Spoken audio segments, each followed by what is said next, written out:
फिर जब मनुष्य भूमि के ऊपर बहुत बढ़ने लगे और उनके बेटियां उत्पन्न हुई, तब परमेश्वर के पुत्रों ने मनुष्य की पुत्रियों को देखा कि वे सुंदर हैं, सो उन्होंने जिसको चाहा उनसे ब्याह कर लिया। और यहोवा ने कहा, मेरा आत्मा मनुष्य से सदा लो विवाद करता न रहेगा, क्योंकि मनुष्य भी शरीर ही है, उसकी आयु 120 वर्ष की होगी। उन दिनों में पृथ्वी पर दानव रहते थे, और इसके पश्चात जब परमेश्वर के पुत्र मनुष्य की पुत्रियों के पास गए, तब उनके द्वारा जो संतान उत्पन्न हुए वे पुत्र शूरवीर होते थे, जिनकी कीर्ति प्राचीन काल से प्रचलित है। और यहोवा ने देखा कि मनुष्यों की बुराई पृथ्वी पर बढ़ गई है, और उनके मन के विचार में जो कुछ उत्पन्न होता है सो निरंतर बुरा ही होता है। और यहोवा पृथ्वी पर मनुष्य को बनाने से पछताया, और वह मन में अति खेदित हुआ।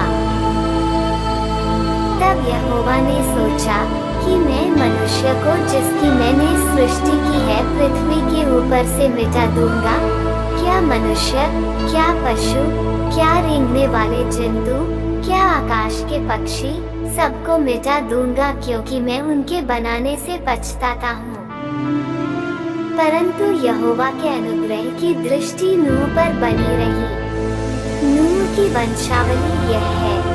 नूह धर्मी पुरुष और अपने समय के लोगों में खरा था, और नूह परमेश्वर ही के साथ साथ चलता रहा। और नूह से शेम और हाम और येफेत नाम 3 पुत्र उत्पन्न हुए। उस समय पृथ्वी परमेश्वर की दृष्टि में बिगड़ गई थी और उपद्रव से भर गई थी। और परमेश्वर ने पृथ्वी पर जो दृष्टि की तो क्या देखा कि वह बिगड़ी हुई है, क्योंकि सब प्राणियों ने पृथ्वी पर अपनी अपनी चाल चलन बिगाड़ ली थी। तब परमेश्वर ने नूह से कहा, सब प्राणियों के अंत करने का प्रश्न मेरे सामने आ गया है, क्योंकि उनके कारण पृथ्वी उपद्रव से भर गई है, इसलिए मैं उनको पृथ्वी समेत नाश कर डालूंगा।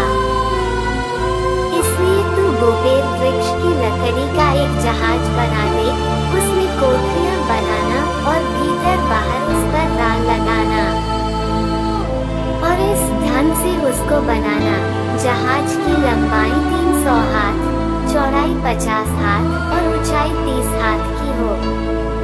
जहाज में एक खिड़की बनाना और इसके एक हाथ ऊपर से उसकी छत बनाना, और जहाज की एक अलंग में एक द्वार रखना, और जहाज में पहला, दूसरा, तीसरा खंड बनाना। और सुन, मैं अब पृथ्वी पर जल प्रलय करके सब प्राणियों को, जिनमें जीवन की आत्मा है, आकाश के नीचे से नाश करने पर हूँ, और सब जो पृथ्वी पर है मर जाएंगे। परंतु तेरे संग मैं वाचा बांधता हूँ, इसलिए तू अपने पुत्रों, स्त्री और बहुओं समेत जहाज में प्रवेश करना। और सब जीवित प्राणियों में से तू एक जाति के 2-2, अर्थात एक नर और एक मादा जहाज में ले जाकर अपने साथ जीवित रखना। एक जाति के पक्षी और एक जाति के पशु और एक जाति के भूमि पर रेंगने वाले, सब में से 2-2 तेरे पास आएंगे कि तू उनको जीवित रखे। और भांति भांति का भोज्य पदार्थ जो खाया जाता है, उनको तू लेकर अपने पास इकट्ठा कर रखना, सो तेरे और उनके भोजन के लिए होगा। परमेश्वर की इस आज्ञा के अनुसार नूह ने किया।